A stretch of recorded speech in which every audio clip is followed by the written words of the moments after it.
The views and opinions expressed on this podcast are solely those of the original authors and other contributors. Hey, that's us. These views and opinions do not necessarily represent those of Lot Hype, the Lot Hype staff, and or any contributors to this podcast. Additionally, the views expressed herein do not necessarily represent Drum Corps International, any individual member corps, or any other organization. Let's be honest, they certainly don't. So grab a beer and a shot, take a seat, and let's start the show. Maybe we shouldn't air that. When are you gonna come teach these fuckers with the helmets how to scream?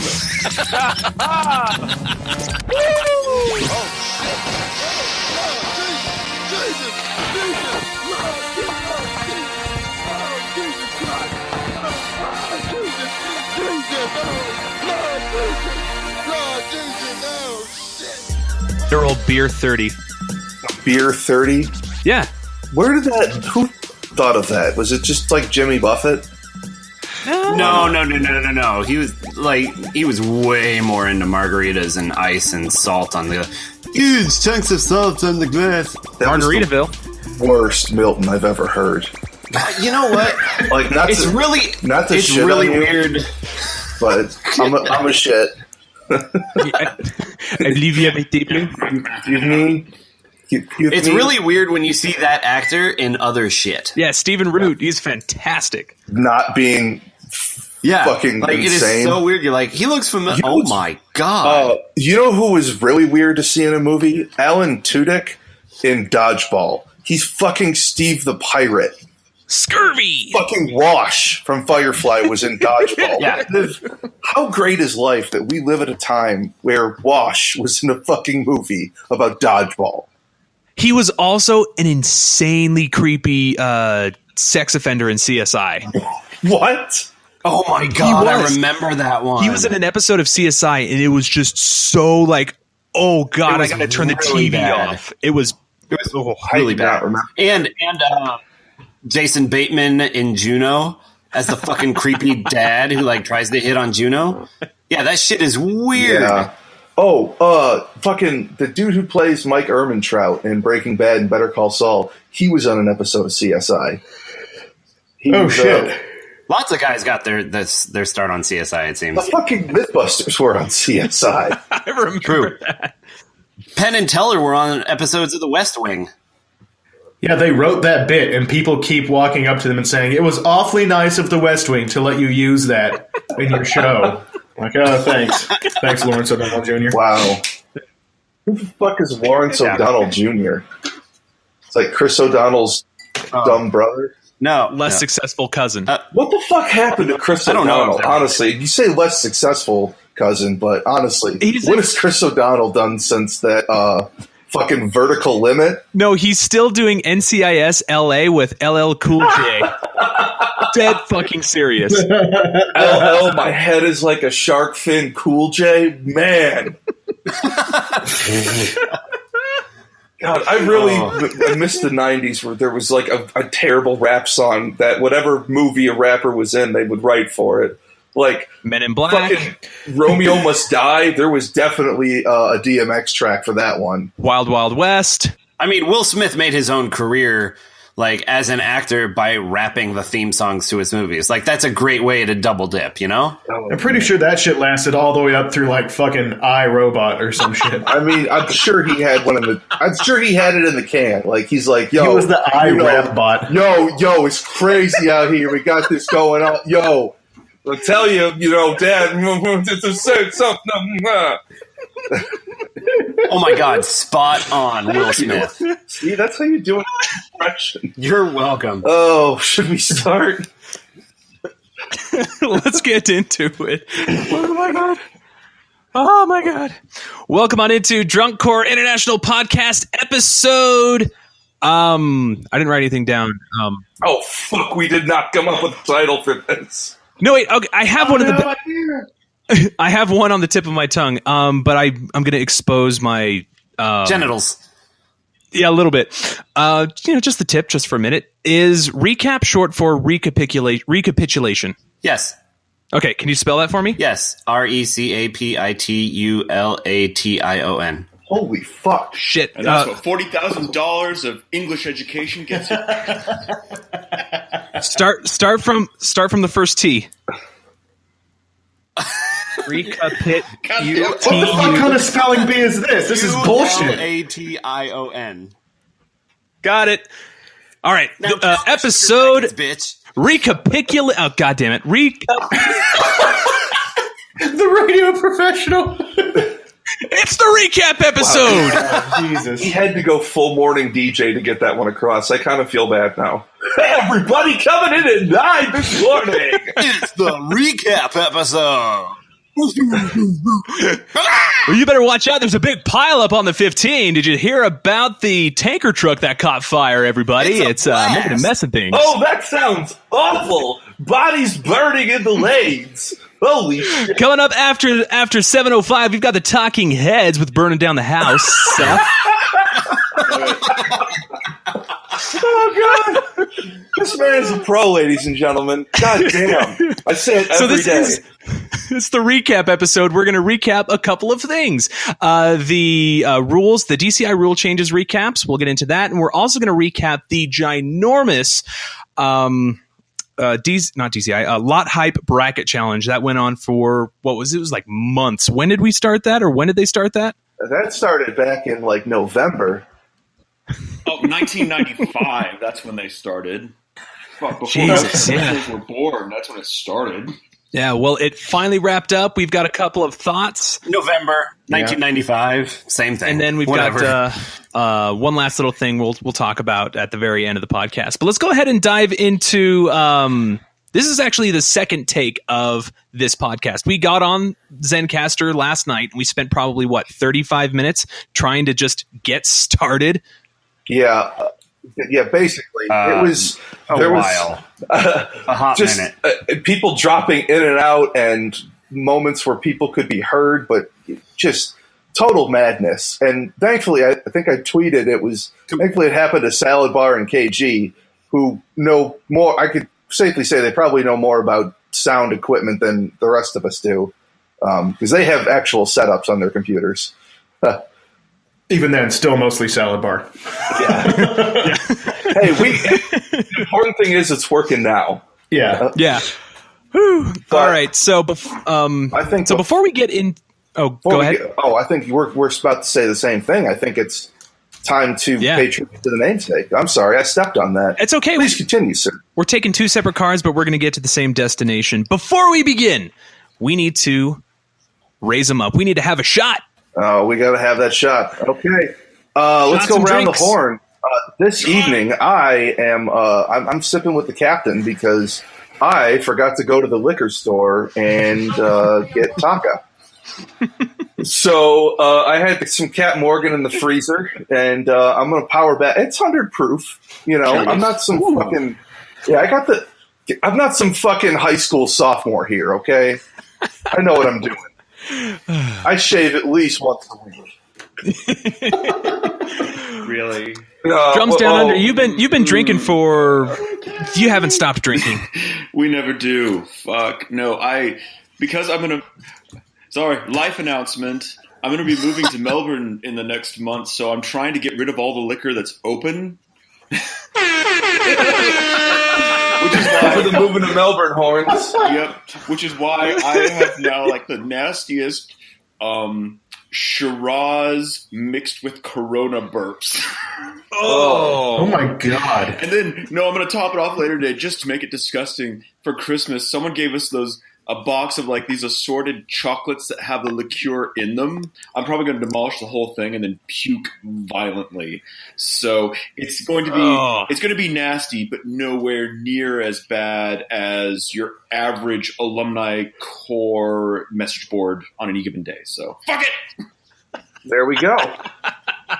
Who is this? Where are they from? What year was this? That's fair.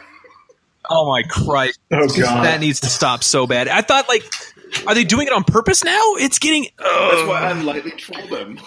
I think it's just one woman with a shit ton of pictures who's posting them one by one, saying, "Where was this? and who was this? And I think KG has had my best response so far, which is low brass There you go. on a football field. The trumpet section.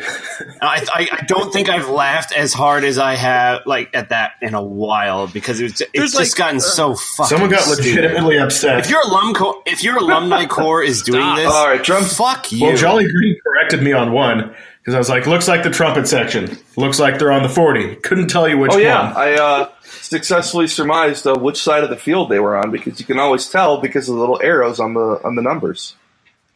That's a life hack, kids. Look at you, Rain Man. Wow. Okay. Check out the big brain on What Jolly. the fuck are you drinking? Drums on the rocks? Your last fucking supper before I come down there and shove 3.5 meaty inches into your face? Well, I posted a picture on Twitter, and I reopened the bottle so that I could drink it again tonight. My good drink is Booker's. I think it's like a high quality Jim Beam, but it's 125.9 proof. Booker. Booker T. Booker. Boca. And my shot is as per you, Crown Royal. All right. Because it upsets Don't you. know why that was makes you necessary, angry. but fine, go fuck yourself. Hey, G, what do you got? I have a smorgasbord of booze today. My shot is going to be this Ghost brand ghost pepper infused tequila. Delightful. And That then I'll be sounds sipping on fucking awful. some. Where'd that bottle of Scissor? scotch go? Speyburn Scissor. 10-year scotch, and then I'll have a beer as well for sipping upon And scissor. from Carbach. I'm Oh, scissoring. Carbach makes scissor? What? Wait, which beer from Carbach? Big and Bright. Which beer from Carbach? Grapefruit IPA. Ooh, I don't think I've actually tried that one. And I Captain- love their Weekend Warrior, though. That's one of my favorites. I'm probably going to get a keg of that for when one of our cohorts comes down to San Antonio. Oh, I'm going to be throwing up so much and then drinking more beer, and it's going to be... You can rally. Salad Bar Captain, what do you have? I have, sad news is I've drunk all of the beer that KG left at my house last month. So all the beer is gone. So all I have is just straight up bourbon. Oh, boy. I've got bourbon. Just like nameless fucking moonshine bourbon. With 3 X's on the bottle. You know that jug that Mississippi Mud comes in? It's one of those. It's all ceramic and shit. Nice. God, my dad and uncle used to drink Mississippi Mud and then break the bottles in our backyard. Fuck's sake. So that's what I've got. So, gentlemen, let's raise up a toast. Here we go. Hold on, here we are. Yeah. Hold them up. Cheers. Oh my God!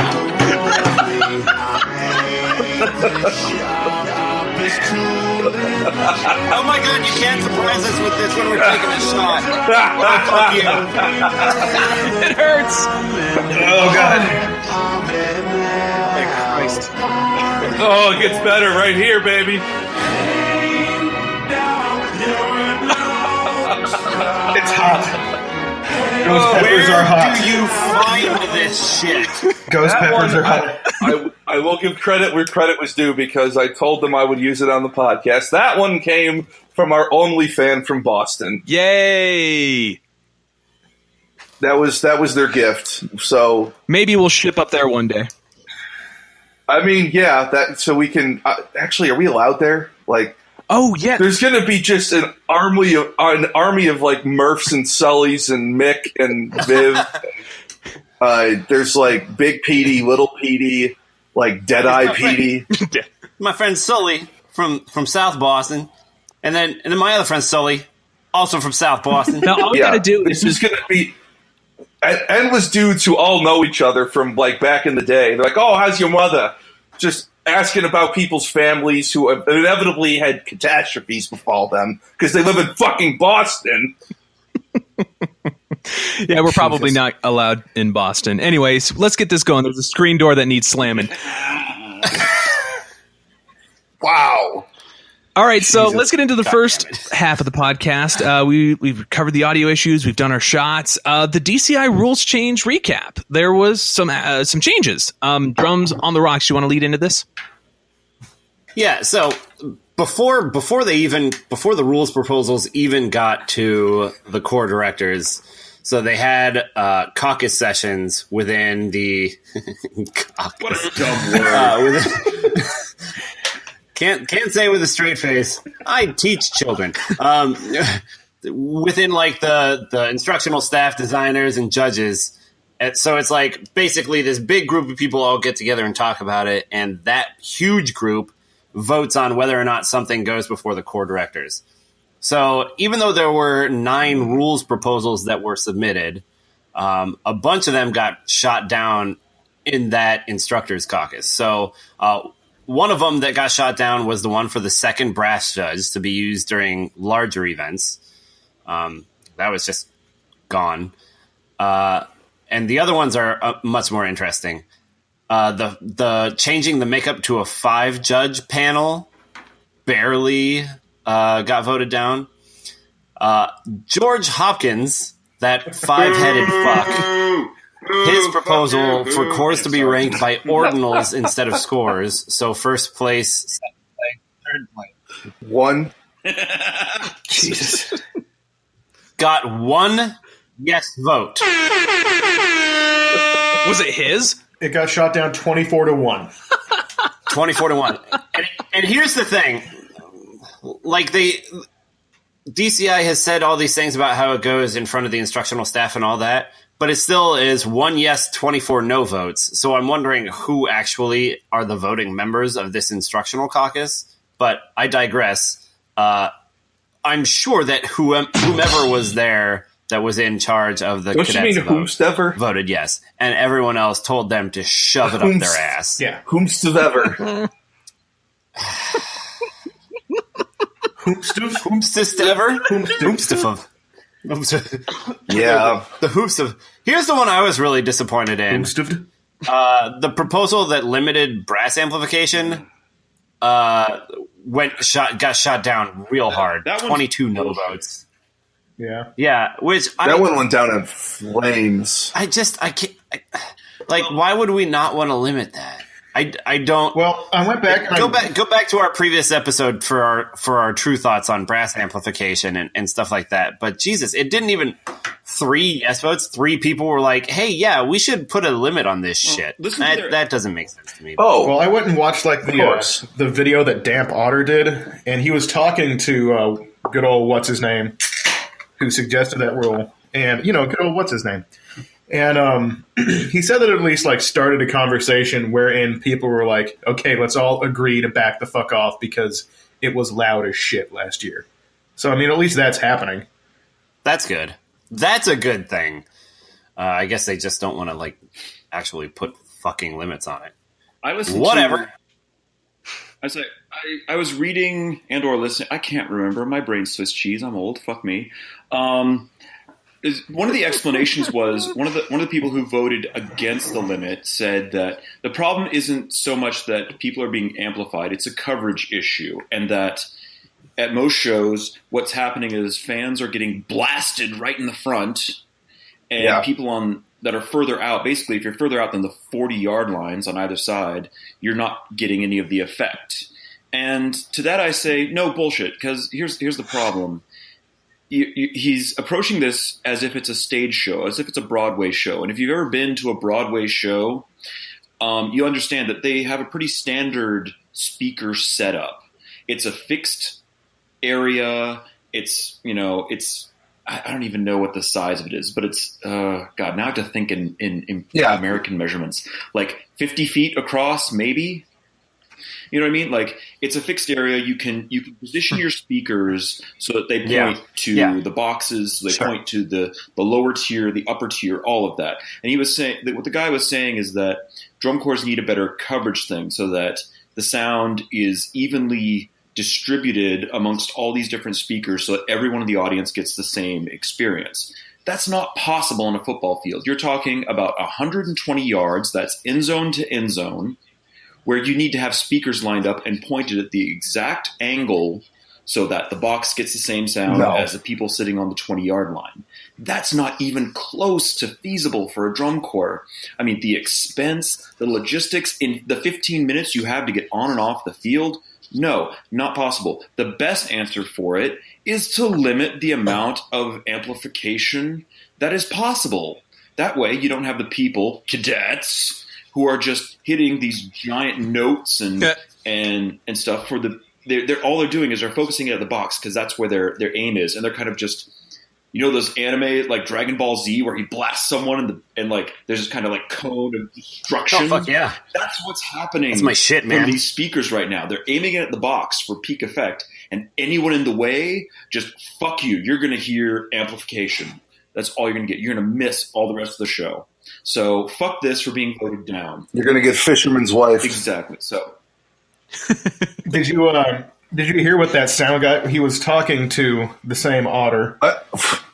Less than dry. I'm looking up what he called what he wants it to be. He says he doesn't want it to be amplification. He wants it to be sound reinforcement. Oh, Miley Cyrus lip syncing? That's sound reinforcement. That's not what it is right now. It's reinforcement in the sense that's not what it is at this point. It's reinforcement in the sense that, like, sticking a cucumber down the front of your pants before you go out to the club is reinforcement. Like, it's just, there's no, we all know what it is. It doesn't look or sound natural. No one's fooled by it, and everyone's disgusted with you. Well, he did cop to. He was like, "It's not reinforcement right now." He pointed out it was taking like, over. We all knew that everything was a bit loud last year, and I was like, "Really?" So, I mean, at least he knows where he stands. Well, Drums Down Under, like, it seems like what that guy is talking about, it's completely the opposite of what was proposed. So what was proposed was limitation, and he's like, no. What we need is more amplification, speakers all across the field, get it behind the stands, like all that shit. Like, god damn, come on. In a few years, it's just going to be Pioneer on the field with a fucking air raid siren, like, it's just reinforcement. Don't worry about it. Look how loud. That could feasibly work if at every single show, including in fucking middle of fuck nowhere, Casper, Wyoming, where you're sucking down the little oxygen they have like a preset speaker system, you know what I mean, for every single core just to plug into. But it wouldn't work at those. That's never. It wouldn't work at those middle of bumfuck shows like in Kuna, Idaho, or like Carmel, Indiana, where they don't have. Carmel has a nice. Okay, Carmel probably does. Yeah. Okay, that's a bad example, but like those fucking Northwest shows, or like where they don't have that shit. Ankeny, Iowa, Omaha. Woo! We all got there. The real problem with it is, and why I'm disappointed that it was shot down, is that we're getting to the point where amplification is leading to a negative viewer experience. I put it on my Twitter feed. Follow me at Drums Down Under on Twitter. Where I put up a video. Sorry, I'm trying to follow these social media rules where you promote yourself or some shit so I can be some jerk off at a convention at some time. I don't give a shit. Don't follow me. Anyway, like I have it on my. The point is, I have it on my feed. I have a video from the cadets this last year where I demonstrated the BOA bass drop and how fucking unpleasant that is. Yes, because the video was shot from someone like dead center on the 50 almost, front and center. And it's like, I can't hear what the core's doing. I can't hear what the pit's doing. I can't hear what the brass is doing or the battery. Nothing. All I can hear is whoa in my face.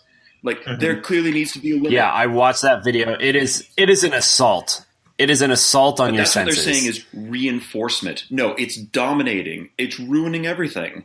And we need to put a stop to it because it's a negative viewer experience. Drum corps is reliant on people putting their butts in the seats and paying for it. If people aren't having a good time because they're just being hounded by all these giant speakers and the crazy amount of volume they put out for single notes, then they're not going to come back next year. And we've lost money for the activity. I think for not passing. It's safe to say that our values are under attack right now.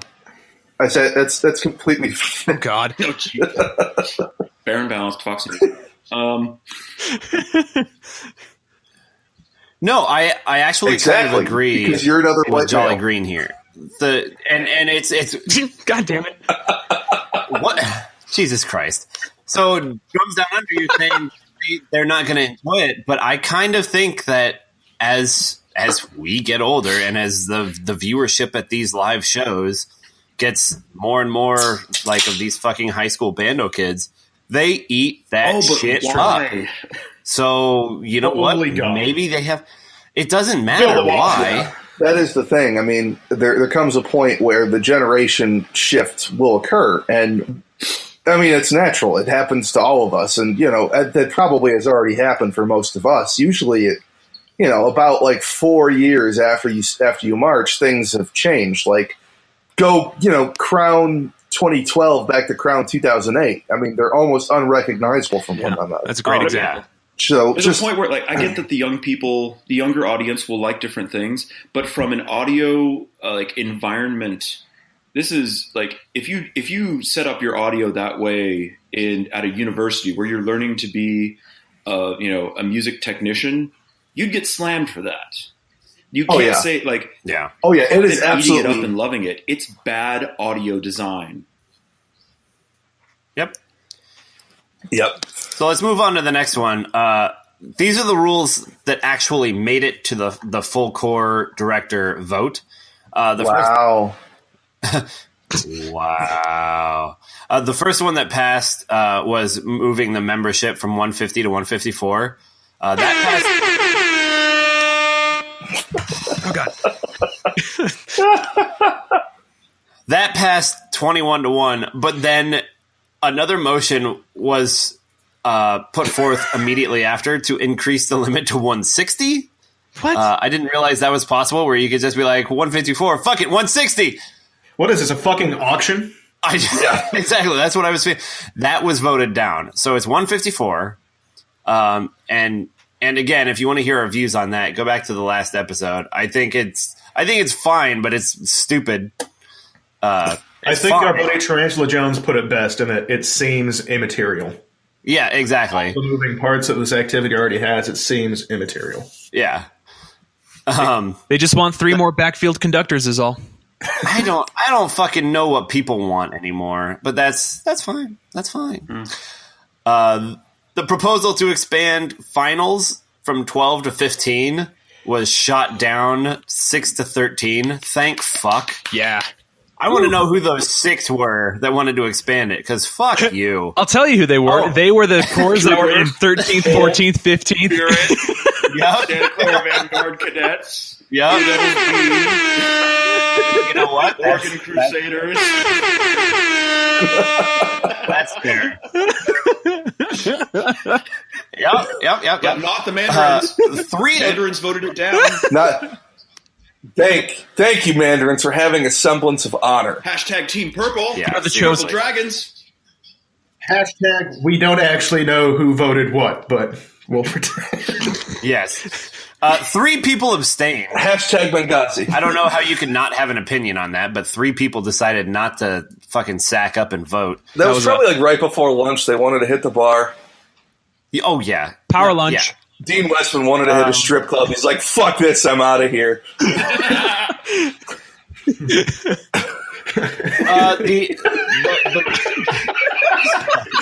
I just have this vision of him going down to the front desk and being like, excuse me, ma'am, where do I find the best titties in town? You got to do it in full Dean Westman voice. He shouted it at Fortissimo. Excuse me, ma'am, There you go. where do I find the best titties in town? Just with a $20 bill folded between his 2 fingers, it's like, here.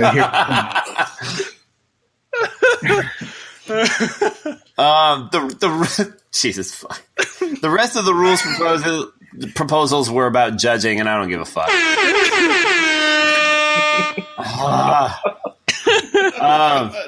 Here's the weird part. Here's the weird part about this article I'm reading. At the end of the meeting, George fucking Hopkins. I feel like you can't say his name anymore without making fucking his middle name. George fucking Hopkins.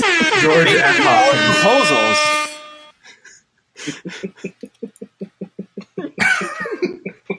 Fuck. Where the way that scores and placements are announced during DCL World Championships, and a delayed release for full scoring recaps until 1 week after a show.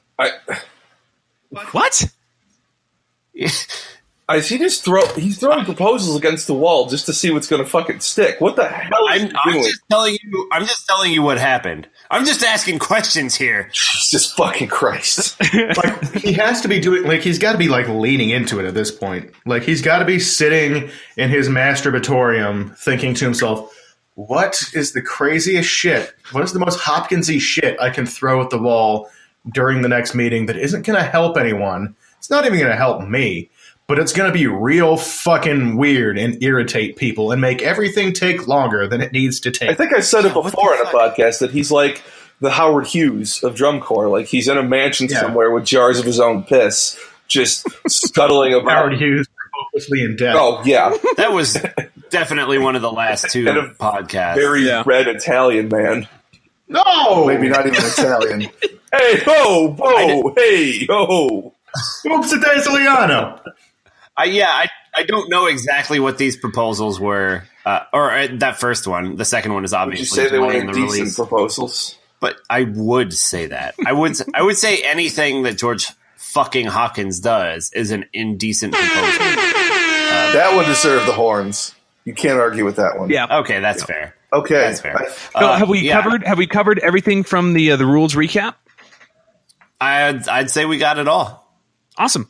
Let's go grab a beer break. Beer break. All right, so we're back from our beer break. That turned into more of a beer run. So let's go ahead and dive into the Lot Hype Bracket Challenge recap. Who won? Who won? Well, this was contentious. It actually it came down to the wire. The votes were coming in up until like the last couple of seconds, and just barely. But I think it was the final was like by one vote when the time actually expired. Carolina Crown 2015 beat out Phantom Regiment 2008. Woo! Can we fucking talk about this for a fucking second? KG's pretty happy. I don't know. I think There is nothing but joy about this situation. No one gives a shit who Spartacus was in the first place. Shut the fuck up, sit down, and try something different for once, you fucking idiots. We didn't take our shot. Oh, yeah. Oh, God. Well, slam it now. So here's to that. Go. Okay, here it comes. I would say, just like in real life, Spartacus lost. Oh. Well, here's the thing. I'm happy Spartacus lost because I don't think that deserves it. I am not happy that Carolina Crown 2015 won. Like, at all. Yeah, that was a show that didn't need to be in it didn't need to be in most of the matchups, let alone the final. No, matchup. I completely agree. It didn't even win in 2015. Yeah. No. By a pretty fair margin, I think. Like, it got his shit pushed in. Well- So I'm just wondering, like, how the fuck did it make it that far? You say that you say that it didn't do that well in real life, but it was in first place on quarterfinals and semifinals night.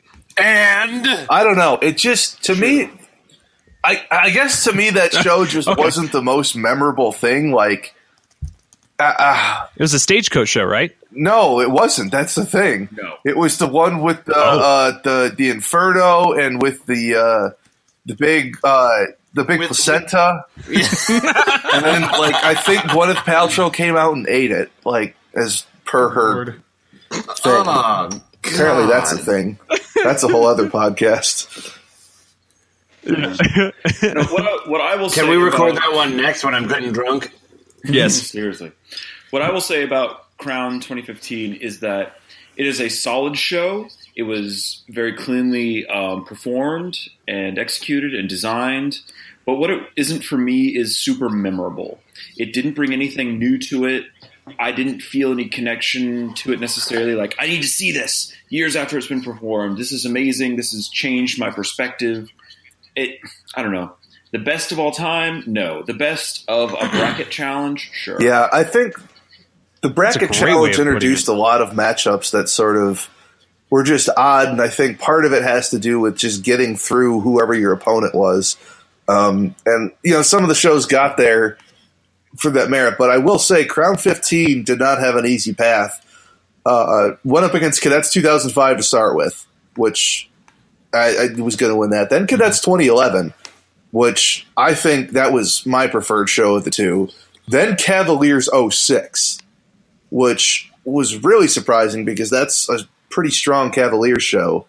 And then it beat Bluecoats 20. It's a really strong Cavaliers show. Then it beat Bluecoats 2014 somehow. Like, I am kind of at a loss for some of this stuff because I don't quite know where the fan support. I think it was in most of those. It was basically just the early matches. At least it was like, oh, it's Crown. We're going to vote for it regardless.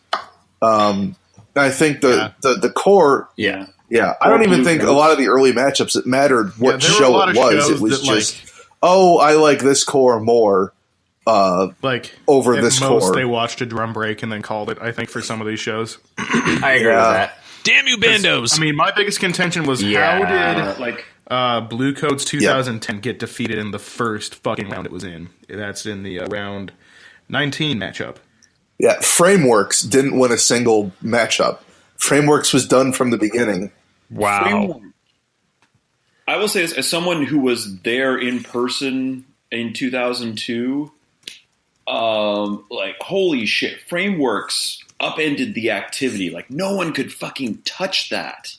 It was amazing. It was so geometric. I remember watching it as an 18-year-old kid going, holy shit, how did they come up with this? And then to see it kind of not go anywhere, it's like, oh, okay, cool. Well, I think that it speaks a lot to the recency bias because as I've often pointed out, and the rest of us have pointed out, a lot of the older shows that people revere, like Star 93 is usually the sticking point for that, because a lot of people are really in love with that show, and for whatever reason, I just can't get into it. And a lot of people, the justification for being there was you have to understand what it meant in the context of everything around it, what a departure that was, how much the activity changed, what a break from everything that show represented. And I think Cavaliers 2002 has some of that because it was such an insane drill design and approach to music that just hadn't been done or attempted or perfected that well. So I think there's some bias with, people see it now and it's, you stack it up against the show from 10 years after it and it holds up well, but there's just not as much going on the field. And as someone who saw it in person, one thing that I think is underappreciated, you can't get from a video of it, is that Frameworks ended on a mezzo forte. It wasn't a huge, triple fortissimo, oh my God ending. It wasn't a quiet kind of Vanguard ending like they like to do every now and again.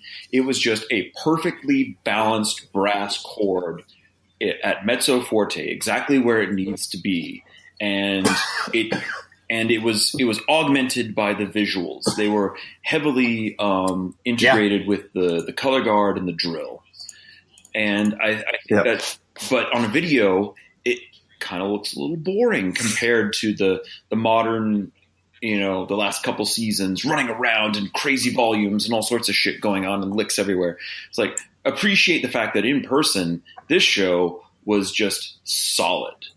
You couldn't touch it that year. So I'm a little disappointed that didn't get more love. It also helps that they were playing mezzo forte at Camp Randall Field, which is the most perfect drum corps stadium ever built. And it holds sound just beautifully. Oh, so beautiful. I'm sorry. That moment of old person nostalgia is, if you haven't seen a show there, it's kind of hard to describe, but it is just, there's no better place on earth to play a show.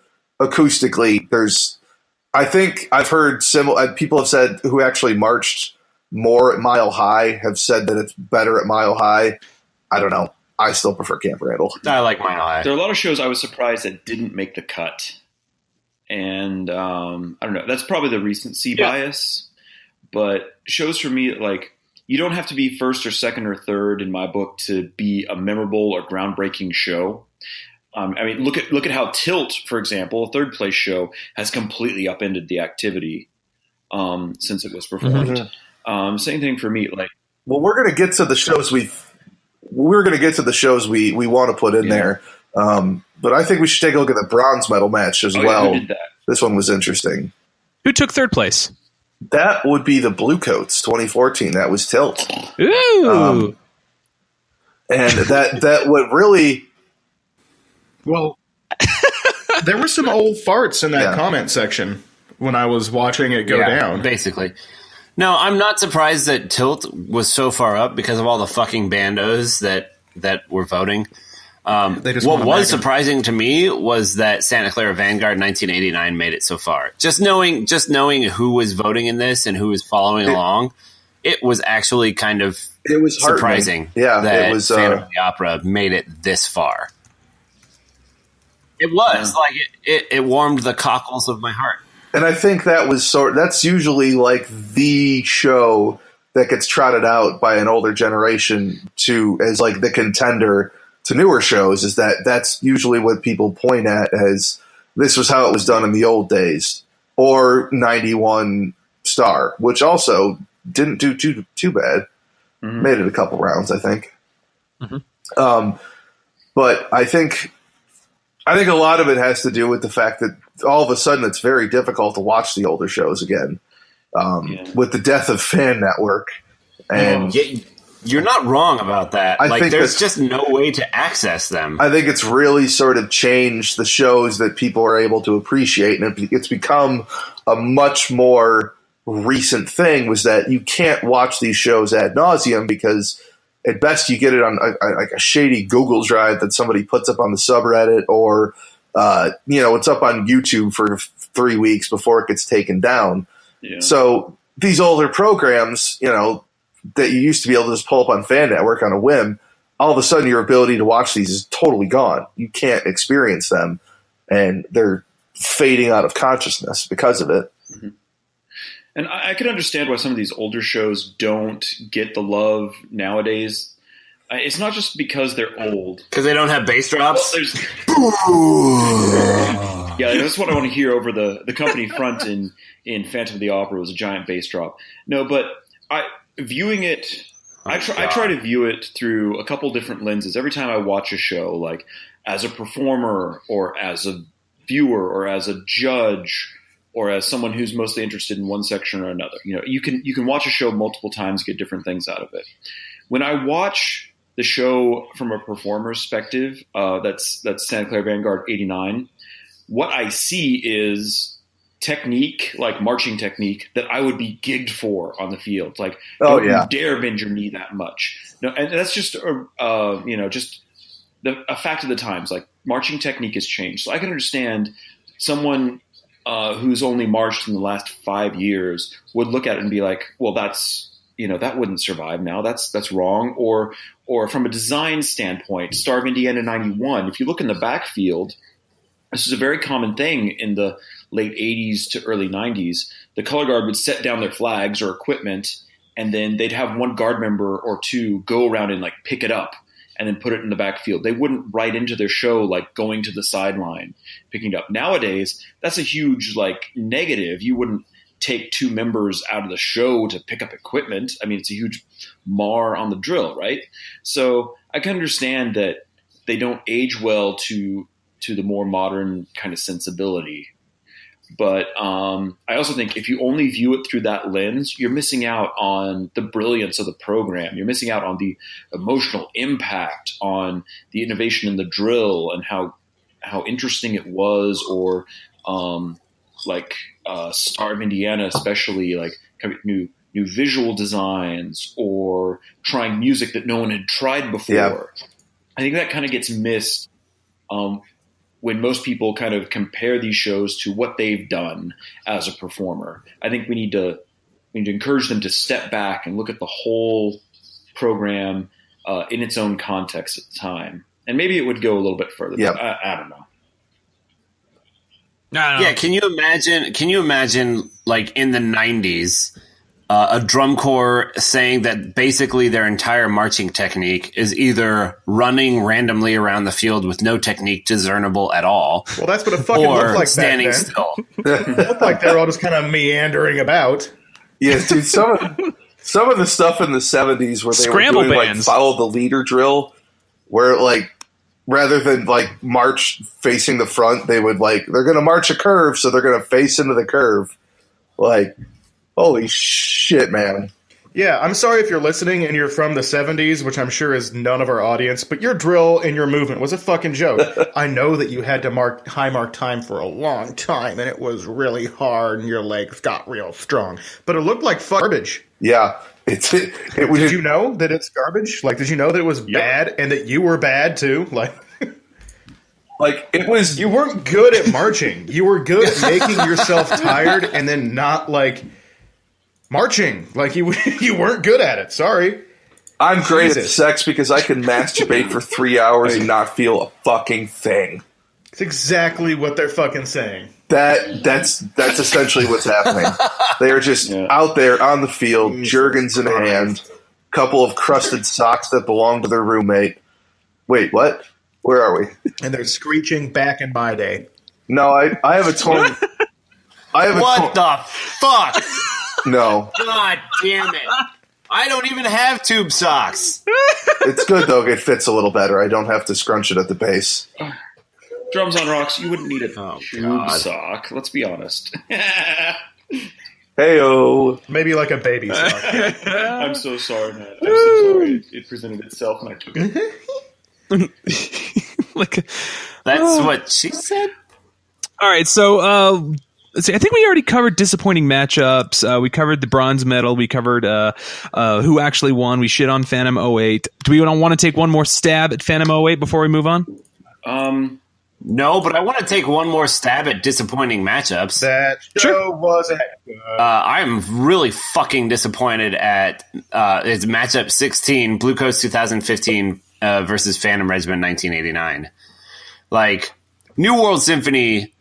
First of all, New World Symphony should have won that year because Phantom of the Opera was great and all, but if you have to do it twice, you shouldn't have done it once. So New World Symphony should have won that year. That's a fantastic show, and the fact that Blue Coats 2015 won that, I'm not about it. And I know why. It's because of the audience and all that stuff. But I really, really, really hope that the people who listen to our podcast and the people who are on Lot Hype actually get a chance to go listen and watch New World Symphony, Phantom Regiment 1989. Like, that's the most fucking disappointing one to me because that was one of the shows that got me into drum corps. So I was about that life.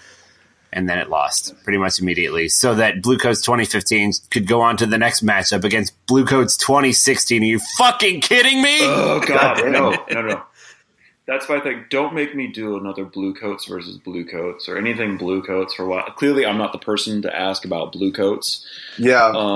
I was super surprised to see that the Purple Pants Band wasn't in there at all anywhere. That show was incredible. Yeah. E = MC squared was out fucking standing, and I figured that would have been one of those shows that bandos really latched onto as well. And I think had it been in there, because it doesn't look like it was in even the first round of anything. It was not. But that was a really, really good show too. Like I said, I was disappointed in Coats 2010 losing to Santa Clara. That just went on to the next round to lose to Star, and that was. I'm don't remember how Lot Hype determined which shows were going to be in the first round, but I feel like I missed a few things.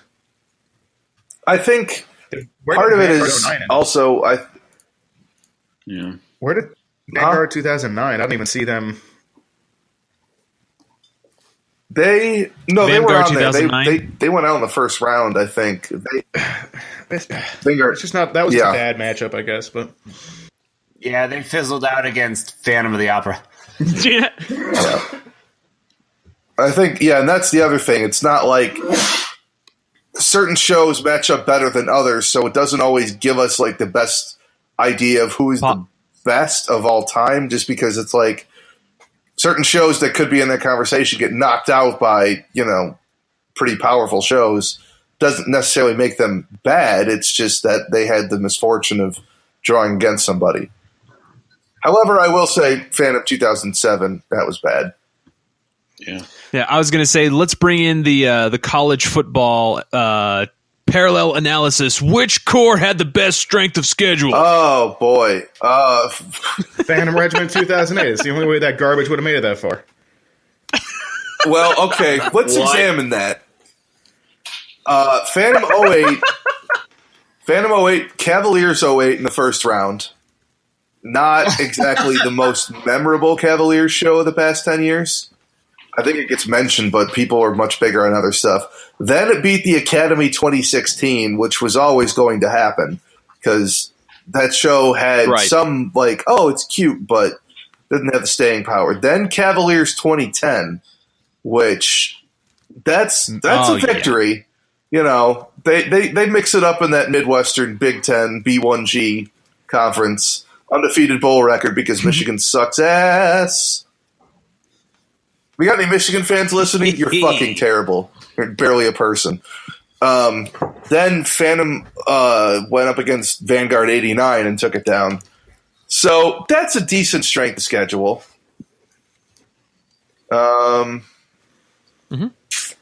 Yes. God, no one really.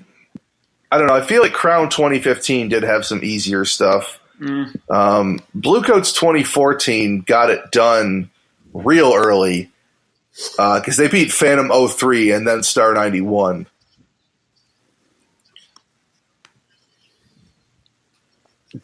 That's. It was surprising to see a Bluecoat show beat Phantom 03. That's like that. It's definitely the meme where it's the sweating dude and there's two buttons because they're both heavily bando shows. Like they're the ones that are like, oh my god, my awakening. True. People, it just sends people through puberty when they talk about those shows. That's some garbage. Right. Yeah, that's all I got from. All right, well, let's grab one last drink and we'll dive into our final topic of the night, our one show that didn't make it into the Lot Hype Bracket Challenge that we wish did. Okay. Who we got? All right, well, while you guys are pouring, I'll lead into this one. I'll be biased. I'll say my favorite show, my favorite drum corps show let me start over. Sorry. I've had a few. Me too. So I'll have another shot for you. Don't worry. Oh, thanks, buddy. I'm glad you got my pen. Me too. Oh my god, you're too ghost pepper stuff. So my show that I was disappointed because it didn't make it in the Lot Hype Bracket Challenge is my personal favorite show, and that is 2008 Carolina Crown. Fini. Mm-hmm. For me, that was Carolina Crown at its biggest. Like, all right, we're going to really lean into being the brass MFers. Here is the wall of sound. It's like if somebody just pushed every single key down on a pipe organ, it like you felt a percussive hit of sound. It was so cool. And I thought it was really well done. Like the musicality out of it was fantastic. So kind of bummed that one didn't make it in. Also, kind of disappointed that E = MC squared made it in and the stage didn't make it in and the Stagecoach show did. Yeah. Yes. Do you love me, John? And there were only. I'm good. Mm-hmm. Let's sit this one out and do some weird shit and just say numbers. Assholes. That was an amazing show. I was like, Crown 2008 is when you realize they were going to be somebody. Yeah. Because they were kind of sitting in the middle of the pack. All of a sudden, it's like, oh, shit. Like, I remember when that season's CDs came out. Oh, sorry, young people. Once upon a time, audio was recorded onto little plastic discs. And we had to wait for them to come in the mail so we could listen to it. But that was listening to the audio of that season. I was like, holy fucking shit. This is probably one of the best horn lines I've ever heard. And that's when you knew they were going to be somebody. So, yeah, I agree. Crown 08 deserved a spot there somewhere. Well, yeah, I remember marching 2008, and our brass caption head was like, hey, if you haven't heard Crown and their version of Claire de Lune, go fucking hear it. All right, who's Their next? version of Nimrod is outstanding too. Oh, indeed. All right, who's up next? I already kind of got mine out there, so Remind me? I really wanted to see E equals MC squared, and I'll still be contentious about fucking Coates 2010 doing so poorly. Yeah. I'll take next, and I will say I will put the one primary show that actually got me into drum corps, which was Madison Scouts 1995. Yeah, that's crazy. A drum corps fan's dream. I don't give a fuck who you are. That show should be on every single top list of drum corps shows. I don't know how it isn't. They got fourth. Probably because of their placement that year. I don't even know what fucking place they got in 1995. Fourth? They got fucking robbed. But that is by far like the most difficult trumpet book I've ever heard. Like that show, it sounds. Maybe it's just the way they were playing, but it sounds like half the fucking sops are playing lead, and it's not like just a little bit above the staff lead. It's like no, it's like Bill Chase and Maynard Ferguson played Ookie Cookie, and then force fed it to Gordon Goodwin, and what came out was that show. Wow. Now you're thinking I have about dreams that go like that. Now you're thinking about Bill Chase, just all sweaty, covered in chains and chest hair, like, oh yeah, Ow! No, Madison Scouts 1995 should be on every top drum corps show list of all time, and the fact that it's not on I don't think I've ever seen it on the countdown. I don't think I've ever any count. It was on the second classic countdown. Was it? I'm talking like this is like 2005, 2006 when they did it. Yeah, it didn't make the first 12, and it was on because Madison 75 made the first year. Then it was Madison 95 the next year they did it. I'm just saying, anytime it's not on any top drum corps shows list, it is a fucking travesty to me. It will always be my favorite show, and I didn't even mention it on the over or underrated shows because I don't think it's over or underrated. But goddamn, it is forgotten. Yeah, that's for sure. That's all. All right, what do you got? Drums Down Under, what do you got for us? I've thought about this a lot, and the one show that sticks out for me that should have been in is Santa Clara Vanguard 2000. Now, I know why it's not in. Ooh, yeah. Because it got fourth place that Krista? year. Yeah, Somebody Krista! kill Krista. Let's whoever that bitch is, fuck you and everything you stand for. Yeah, someone kill Krista and her fucking fan section. But that was a show for me that kind of exemplified what drum corps could do. They if you haven't seen it, Google it, find it on iTunes, whatever. Their ballad was an arrangement of Samuel Barber's Adagio for Strings, and this was also the first year that a horn line could play on B flat horns, but they still were on G's.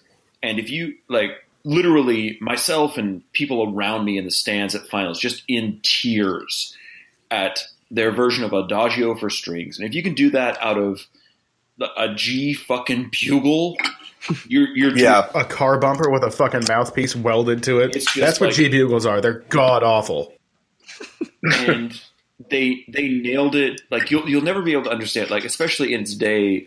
I have that recording and it is fucking phenomenal. I mean, I understand. It was that season was always between Cavaliers and Cadets, and Vanguard was just hanging in there to try to get the top three, but it was so intricate. It was it was a very well thought out show. It was very intelligent, but that emotional draw, good fucking God. And then it ended on the, I'm going to forget the name of it now. Fuck, who wrote it?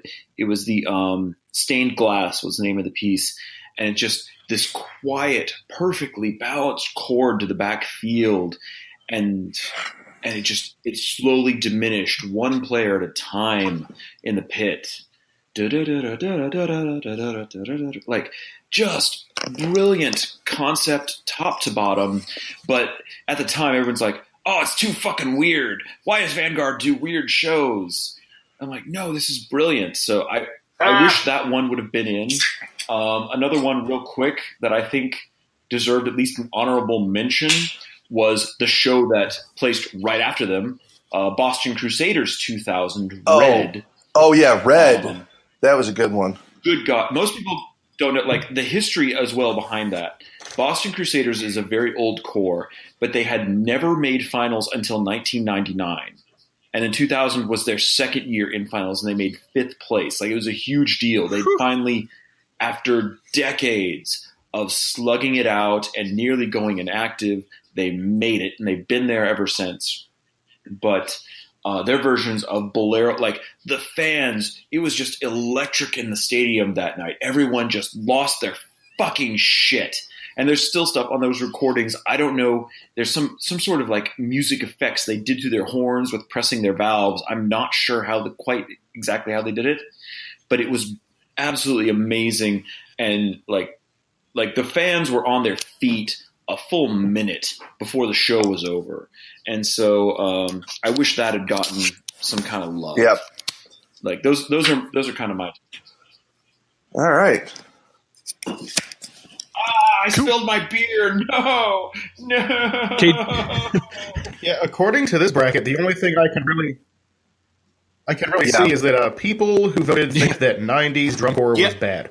Because there's none of it. There's more 80s drumcore than there is 90s drumcore. Because the only two 90s things we have are both Star of Indiana. So. Star. Yeah. There was also somebody voted for that's it. The 92 Crossman as well. Well, I guess Cavaliers 95, right? But that brings me neatly to my vote.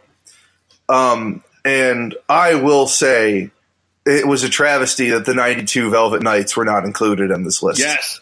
Because it's it kind of makes the whole thing a fucking sham. Yeah, it really it's because to me everybody's like, what good is anything that does not involve that show? It's people that I know what the knocks are going to be for it. It wasn't difficult enough.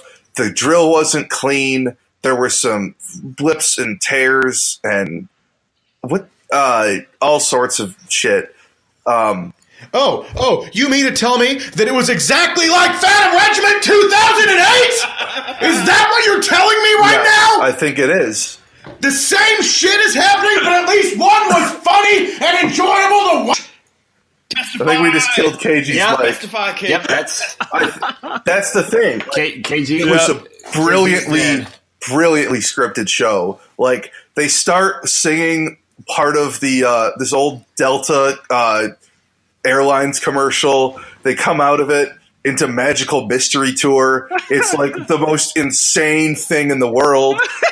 At least they had the balls to lean into That's their the gimmick. thing. Phantom Regiment still hasn't figured it the fuck out. They won't lean into anything. You can't lean into Chopin. You fucking kidding me? Like, when they did that show, they went like fully gonzo. They're like, we know that this isn't the most serious show in the world, and it's a lot of random shit just sort of stuck together, but we are going to absolutely commit to it.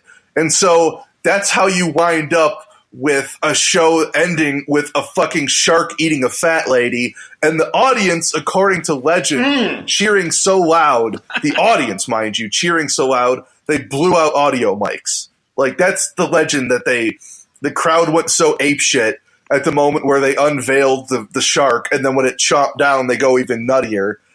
Like, you can barely even hear what the core is playing at that point. It's just they play like that da da da da, and then you hear like a little count off in the snares, and then the shark comes out, and then it's just pandemonium. Like, it's the greatest thing in the world.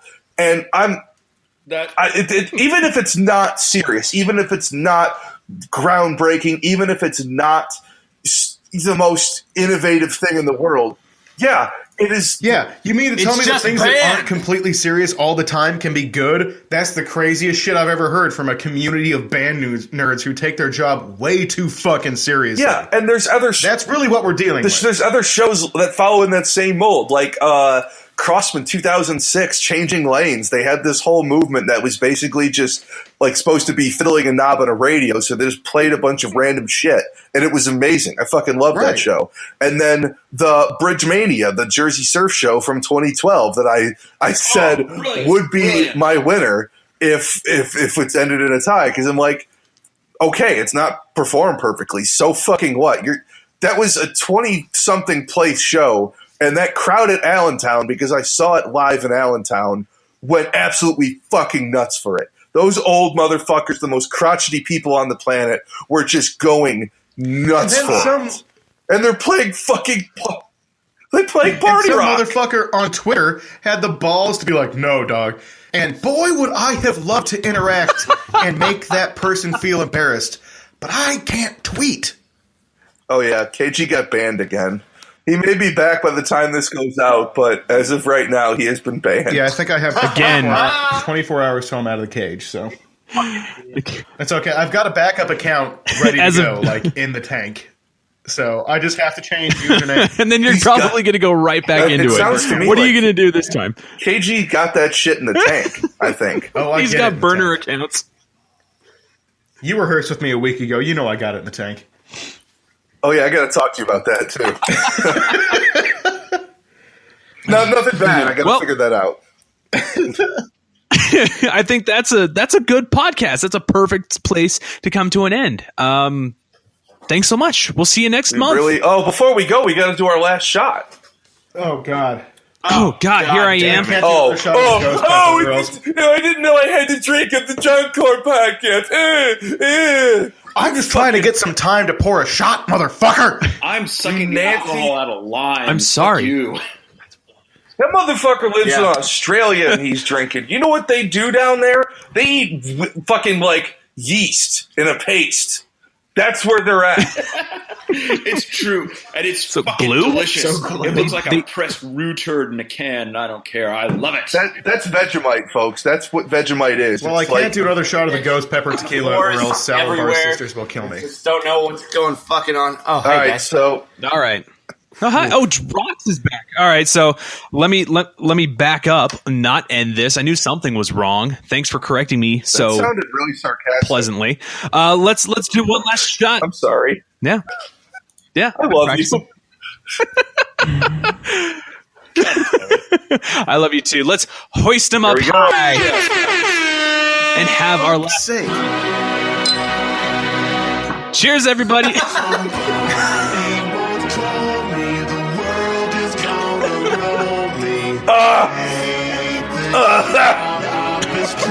It's spicy.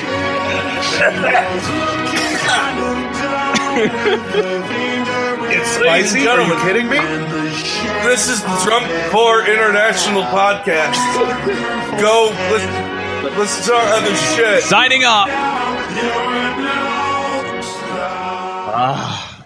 Thank you so much for putting up with us for yet another month. We'll see you next month. Good night.